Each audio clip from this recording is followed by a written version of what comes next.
হাসির রাজা, জ্ঞানের রাজা, রসিক রাজা।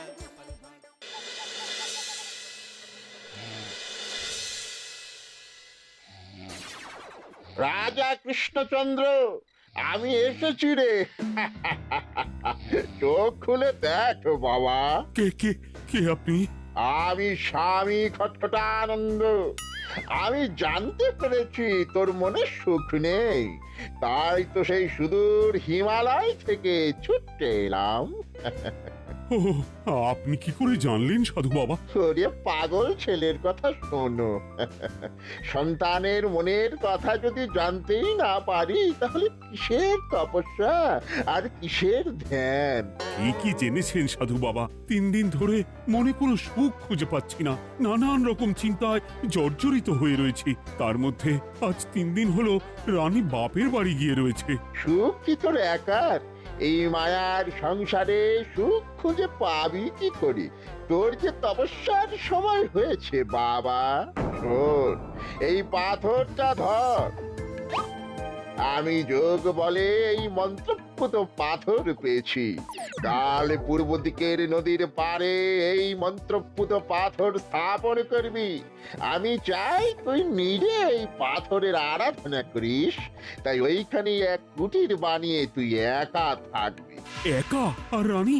সংসারে দুঃখ ছাড়ার কিছুই নেই। তোর আসলে সুখ লুকিয়ে আছে ওই মন্ত্রপুত পাথরে। এই পাথর তোর মনে সুখ ফিরিয়ে আনবে আর এই গোটা রাজ্যে শান্তি বজায় রাখবে। ঠিক আছে বাবা।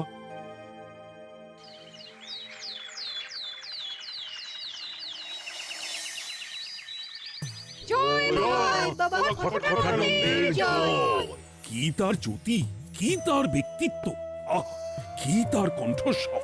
এই মন্ত্রপুত পাথর আমার এবং এই রাজ্যের সকলে সুখ শান্তি ফিরিয়ে আনবে।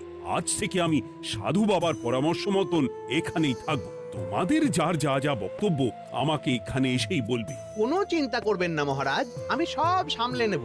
আপনি নিষ্ঠা সহকারে সাধু বাবার আদেশ পালন করুন। মহারাজ, যার নামেই খট তার কথাই ভরসা করা কি ঠিক হবে? একটা সামান্য পাথর কি করে সুখ ফিরিয়ে আনবে মহারাজ?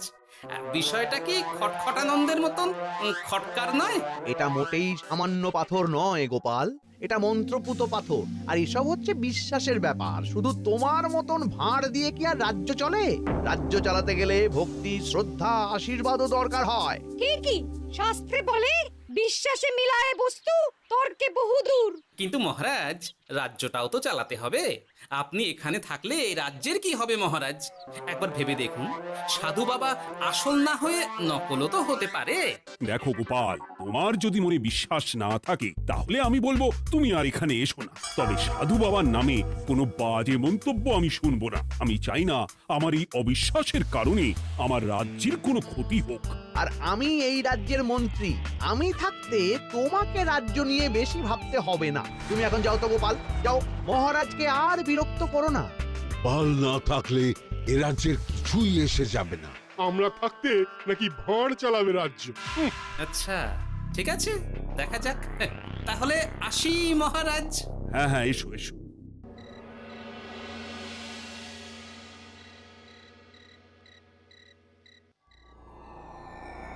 মহারাজ, রানী, তুমি ফিরে এসেছো? এ আমি কি শুনছি মহারাজ? আপনি নাকি প্রাসাদে ফিরবেন না ঠিক করেছেন? হ্যাঁ রানী, তুমি ঠিকই শুনেছ। আমি আর প্রাসাদে ফিরবো না। আমি এখানে থেকে ওই মন্ত্রপুত পাথরের আরাধনা করব। কে না কে এসে আপনাকে বলল আর আপনি প্রাসাদ ছেড়ে এই কুটিরে থাকবেন? আপনার শরীর খারাপ করবে মহারাজ, আপনি ফিরে চলুন। কে না কে নয় রানী, স্বামী খটখটানন্দ খুব বড় সাধু। উনি যোগ বলে আমার দুঃখের কথা জানতে পেরে সেই হিমালয় থেকে ছুটে এসেছেন আমাকে ওই পাথর দিতে। তুমি আমায় ফিরতে জোর করো না রানী। আর আপনার রাজ্য, আপনার প্রজারা, তাদের কি হবে মহারাজ? সে নিয়ে তুমি ভেবো না রানী, আমি এখানে বসেই মন্ত্রীকে দিয়ে সবটা সামলে নেব। তাহলে আমিও আপনার সাথে এখানে থাকবো। আপনাকে ছাড়া আমি প্রাসাদে ফিরবো না। তা হয় না রানী, সাধু বাবা আমাকে একা থাকতে বলেছেন। এসব ধ্যান যোগ আরাধনা একা করতে হয়। গোপাল সবটা জানে মহারাজ। আহ, আমার সামনে ওর নাম করবে না রানী। গোপালের কত বড় সাহস তুমি ভাবো একবার। ও বলে সাধু বাবা ভণ্ডও হতে পারে। আমার তখন ইচ্ছা করছিল ওর মাথার যে কটা চুল আছে সেটাও ছিঁড়ে নিতে। না না, আমি আর গোপালের মুখ দেখতে চাই না। আপনি উত্তেজিত হবেন না মহারাজ, আপনি বিশ্রাম করুন, আমি আবার কাল আসবো।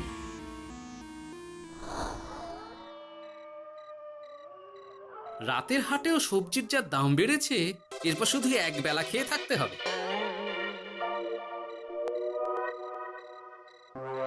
কি হে ভোলা, বাড়ি না গিয়ে এখানে বসে আছো কেন? দুঃখের কথা কি আর বলবো তোমায় গোপাল দাদা। বলোই না, শুনে দেখি। সামনে বর্ষা আসছে, বাড়ির ছাদটাও মেরামত না করলেই নয়। কিন্তু আমার কাছে তো এখন এত টাকা নেই, তাই ওই গিন্নির সাথে পরামর্শ করে গেলাম মহারাজের কাছে সাহায্য চাইতে। থামলে কেন, পুরোটা বলো। কি আর বলবো গোপাল দাদা, মহারাজের উত্তর শুনে আমি তো অবাক। সবই তো বুঝলাম ভোলা, কিন্তু আমার যে কিছুই করার নেই। সাধু বাবা বলেছেন আজ থেকেই রাজ্যের সব সুখ দুঃখের দায়িত্ব ওই মন্ত্রপুত পাথরে। তুমি চিন্তা করো না, এক কাজ করো, তোমার সমস্যার কথা গিয়ে ওই মন্ত্রপুত পাথরের কাছে জানাও। আর তোমরাও আজ থেকে তোমাদের যা চাওয়া পাওয়া আছে সব গিয়ে ওই পাথরকে জানাবে। হ্যাঁ, যা করার পাথরই করবেন। একবার যদি ওই সাধুকে হাতের কাছে পাই না, তাহলে ওই পাথর দিয়েই বেটার মাথা ফাটাবো। কিছু বললে গোপাল দাদা? না, কিছু বলিনি। যাও, তুমি বাড়ি যাও, চিন্তা করো না, দেখি কি করা যায়।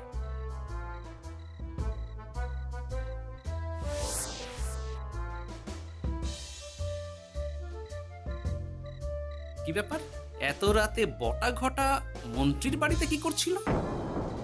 কি বটা ঘটা, আজকে মন্ত্রী মশাইয়ের বাড়ি খাওয়া দাওয়া ছিল? খাওয়া ছাড়া কি অন্য কিছু আসে না তোমার মাথায়? চ চ চ, আমাদের অনেক কাজ আছে, চ। আরে এত তাড়া কিসের? বাবা, বটা ঘটার এত কি গুরুত্বপূর্ণ কাজ যে একেবারে ছুটে পালালো? না, ব্যাপারটা তো সুবিধের ঠেকছে না।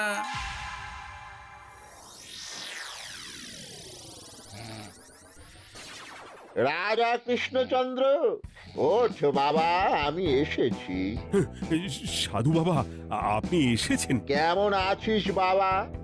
ভালো আছি বাবা, তবে মনে এখনো পুরোপুরি সুখ খুঁজে পাইনি। সুখ কি তোর একার? কি করে সুখ পাবি বাবা? এখনো তো তুই তোর সব আসক্তি থেকে মুক্ত হতে পারিসনি। আর কি কি করতে হবে আমায় বলে দিন বাবা। একটা কাজ বলবো, করতে পারবি? বলুন বাবা, আপনি যা বলবেন আমি তাই করব। এই রাজপাট তুই ছেড়ে দে, এসব থেকে নিজেকে মুক্ত করে তুই তোর সাধনায় মন দে, দেখবি তার ফল তুই পাবি। কিন্তু তাহলে রাজ্যের কি হবে?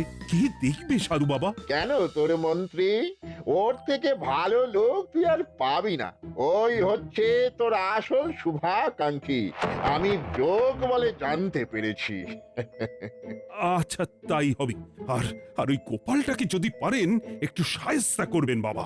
ওই তুচ্ছ গোপালকে নিয়ে তুই চিন্তিত হোস না, ওরে বুড়ি মন্ত্রী মশাই ফাটাবে। তুই যা, ঘুমো।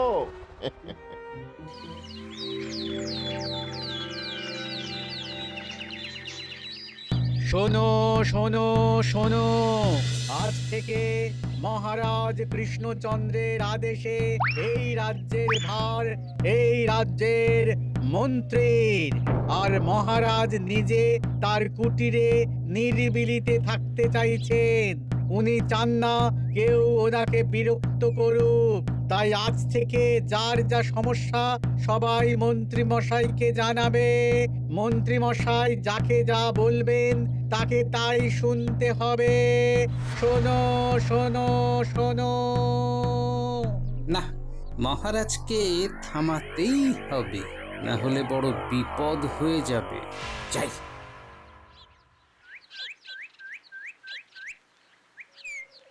মহারাজ, এই ভুল আপনি করবেন না। মন্ত্রীর হাতে রাজ্যের ভার দিলে রাজ্যের সর্বনাশ হবে মহারাজ। দেখো গোপাল, আমি যেটা করেছি সেটা ঠিক বুঝেই করেছি। আমার সিদ্ধান্ত আর বদলাবে না। আর এই বিষয় নিয়ে আমি তোমার সাথে কথাই বলতে চাই না। মহারাজ, গ্রামবাসীরা আপনার এই সিদ্ধান্ত খুশি মনে মেনে নেয়নি। সবার কথা একবার ভেবে তারপর সিদ্ধান্ত নিন মহারাজ। একজন বাইরের লোকের কথায় কোনো সিদ্ধান্ত নেবেন না দয়া করে। গোপাল, তুমি যদি সাধু বাবার সিদ্ধান্তে প্রশ্ন তোলার চেষ্টা করো তাহলে আমি বাধ্য হব মন্ত্রীকে বলে এই রাজ্য থেকে তোমায় বিতাড়িত করতে। একজন সেই হিমালয় থেকে আমাদের উপকার করতে এলো আর তুমি তার বিরুদ্ধেই কথা বলছো। ছি ছি গোপাল, ছি। মজা, কি মজা! শুধু মুদ্রা, শুধু মোহর, যেদিকে তাকাবো শুধু সোনার মোহর আর সোনার মোহর। তুমি কি পাগল হয়ে গেলে? এখন হইনি গিন্নি, তবে এবার সত্যি সত্যি হয়ে যাব। এত সোনার মোহর একসাথে হাতে পেলে কেউ কি সুস্থ থাকতে পারে? আর বেশি দিন বাকি নেই যখন কৃষ্ণনগরের কোষাগারের মালিক হব আমি। আর মহারাজ, মহারাজকে ছেড়ে দেবেন? চিন্তা নেই, মহারাজ কিছুই করতে পারবেন না। তিনি এখন সাধু বাবার আদেশে পাথরের আরাধনায় ব্যস্ত। আর প্রহরীরা, তারা কিছু বলবে না? প্রহরীরা তো এখন আমার গোলাম। মন্ত্রীমশাই, মন্ত্রীমশাই, আমরা এসেছি। ওই তো ওরা চলে এসেছে। ওরা কি করবে? ওরাই তো কোষাগার লুট করতে আমায় সাহায্য করবে। রাজ কোষাগার হবে শুধু আমার, আমার, আমার।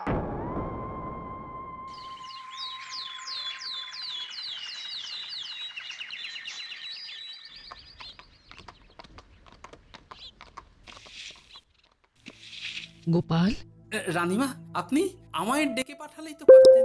রাজ্যটার যে কি হবে গোপাল? মহারাজের উদাসীনতায় মন্ত্রী তো সব লুটে পুটে একাকার করে ছাড়বে। তুমি কিছু একটা করো গোপাল। সে তো আমিও বুঝতে পারছি রানীমা, কিন্তু হাজার চেষ্টা করে ও মহারাজকে বোঝাতে পারছি না। মহারাজ সাধু বাবার পাল্লায় পড়ে আর কিছুই বুঝতে চাইছেন না। এই রাজ্য আর মহারাজকে একমাত্র রক্ষা করতে পারবে তুমি গোপাল। কিছু একটা করো। কি হয়েছে, তোমরা হট্টগোল করছো কেন? তুমি আর একটা বিহিত করো গোপাল দাদা, আমরা তো আর থাকতে পারছি না। তুমি এর এক বিহিত করো গোপাল। আচ্ছা, কি হয়েছে বলবে তো? মন্ত্রী মশাই সবার কাছ থেকে অগ্রিম কর চেয়েছে। সে প্রহরী পাঠিয়ে সবার বাড়ি বাড়ি বলে এসেছে দুদিনের মধ্যে অগ্রিম কর না দিলে সবাইকে ধরে কারাগারে ভরে দেবে। এতে তো আমরা কোনো সাহায্য পাচ্ছি না। তার উপর আবার এই জুলুম কি করে মেনে নেব বলো তো গোপাল দাদা? আমাদের বাঁচাও গোপাল দাদা, আমাদের বাঁচাও, না হলে এই মন্ত্রীর জুলুমে আমরা সবাই মারা যাব। হ্যাঁ গোপাল, তুমি পারবে। কিছু একটা করো গোপাল, এই রাজ্যটাকে বাঁচাও। না, আর নয়, এবার এর একটা বিহিত করতেই হবে। শোনো, তোমরা সব নিজের নিজের বাড়ি যাও, আমি দেখছি কি করা যায়। মন্ত্রী দুদিনের মধ্যে কর চাইছে কেন? ওর আসল উদ্দেশ্য কি? না, বিষয়টার খোঁজ নিতে হচ্ছে। পুটি, এই পুটি। গোপাল দাদু, তুমি? শোন, একটা কাজ আছে বুঝলি, বটা ঘটার উপর নজর রাখতে হবে। পারবি তো? হ্যাঁ হ্যাঁ দাদু, এটা আর কি এমন কাজ? এই তোর হাতে ওটা কি রে? ও এটা পুতুল, বাবা এনে দিয়েছে। পাথরটা খুব চেনা চেনা লাগছে, কোথায় যেন দেখেছি। কোথায়? রে, সাধু বাবার দেওয়া পাথর। আরে এটা একই পাথর মনে হচ্ছে। এই তোর বাবা এটা কোথায় পেয়েছে রে? তা তো জানি না, তবে শুনেছি পাশের গ্রামে। বাহ, পাথরগুলো দেখতে তো খুব সুন্দর। এই সব পাথর তোমার? আজ্ঞে হ্যাঁ, আমি এই পাথরের মূর্তি বানাই। এই পাথর কি তুমি বিক্রি করো? না না, শুধু পাথর তো বিক্রি করি না। এটা কি? ও, ওটা আমি আমার সব পাথরের একটা চিহ্ন দিয়ে রাখি। এতে বোঝা যায় যে এই পাথরের মূর্তি আমার তৈরি। বাহ, চমৎকার কাজ করেছো। তোমাকে যে কি বলে ধন্যবাদ দেব তুমি জানো না। কৃষ্ণনগরের কত বড় উপকার তুমি করলে। গোপাল দাদু, ও গোপাল দাদু, গোপাল দাদু, গোপাল দাদু। কি ব্যাপার, এত সকাল সকাল? ভালো খবর এনেছিস মনে হচ্ছে। শুধু ভালো নয় দাদু, একেবারে গরম খবর। দাদু, রহস্য আমরা ফাঁস করে ফেলেছি দাদু। বলিস কি রে? শুনি শুনি। কাল রাতে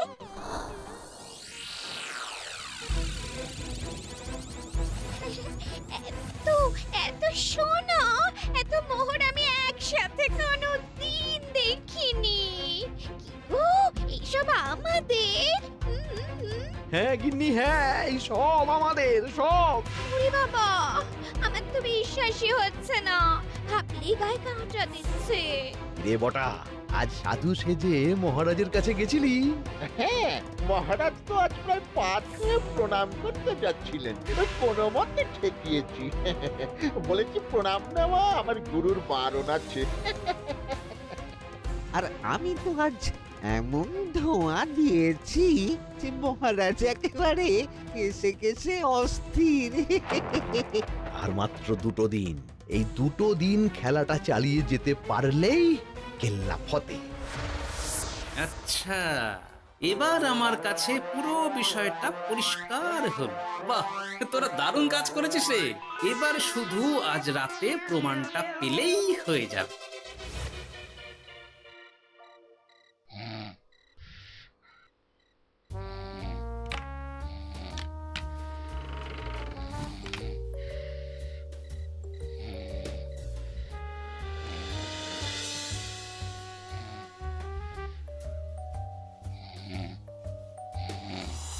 এই তো একে একে 2 মিলে যাচ্ছে। বাবা বাবা বাবা, এবার খেলা জমবে।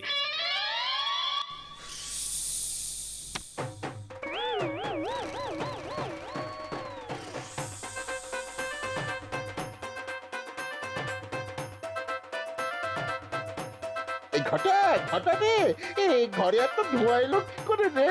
সত্যি তো, এত ধোঁয়া এলো কি করে? ঘরে কি আগুন লাগলো নাকি রে? এই বটা, ওটা কি রে? হ্যাঁ, এ তো ভূত। আমরা তো কিছু করিনি। আমরা কিছু করিনি, বিশ্বাস করো ভূত দাদা, আমরা কিছুই করিনি। তোরা আমাদের পূর্বপুরুষের প্রস্তর খণ্ড নিয়ে এসেছিস, তোদের এত বড় সাহস! আজ আমরা তোদের ঘাড় মটকাবো। আমরা কোনো খণ্ডমণ্ড নিইনি ভূত দাদা। এই কথা, তুই কি ওনাদের কোনো খণ্ড এনেছিস? না না না না না, আমি তো অমন কিছু আনিনি। আমার মনে হয় ওই আপনাদের কোথাও একটা ভুল হচ্ছে। মহারাজকে ওই পাথর তোরা কোথা থেকে এনে দিয়েছিস? ওটাই আমাদের প্রস্তর খণ্ড, আমাদের 5 পুরুষের সম্পত্তি। ওটা তো আমরা পাশের গ্রামে এক মূর্তি কারিগরের থেকে চুরি করে এনেছি। আপনারা যান না, যান, ওই কারিগরের কাছে ওরকম অনেক পাথর আছে। আমাদের ওটাই চাই। ও বাবা, উনি আবার কে? আমাদের দাদু, তৃতীয় পুরুষ। ও দাদু, এই ছুরি ভূত দাদু, ওটা আনতে গেলে না মন্ত্রীমশাই আমাদের খুব মারবে। খা, ওদের মুন্ডু চিবিয়ে খা। না না, ওরকম করবেন না দাদু ভূত, তাতে আমাদের খুব লাগবে। তাহলে বল, মন্ত্রীর আসল উদ্দেশ্য কি? 2 দিন পর ও কি করবে? 2 দিন পরে মন্ত্রীমশাই কোষাগার লুট করে রাজ্য থেকে পালাবেন। এবার এবার আমাদের ছেড়ে দিন দাদু ভূত। তোদের ছাড়তে পারি একটাই শর্তে। বলুন বলুন।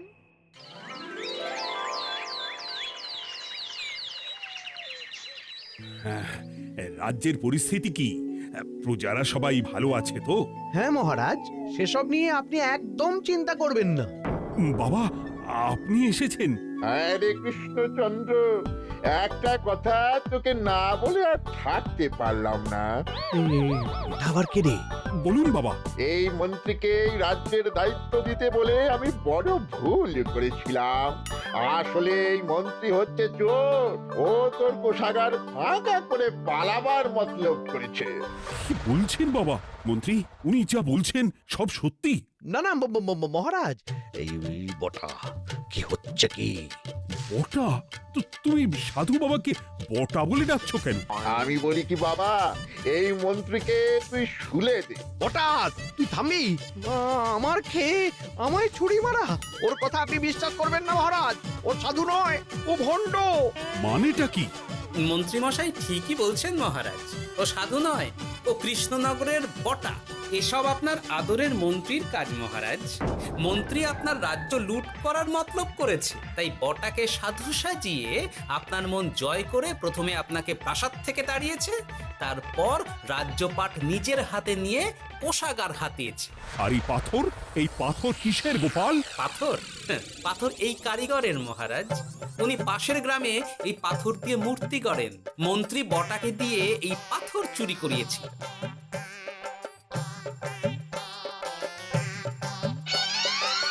ওই পাথর আমার মহারাজ। আমি তোমায় ছাড়বো না মন্ত্রী, তোমায় আমি শুলে দেব। প্রহরী, প্রহরী! কেউ আসবে না মহারাজ।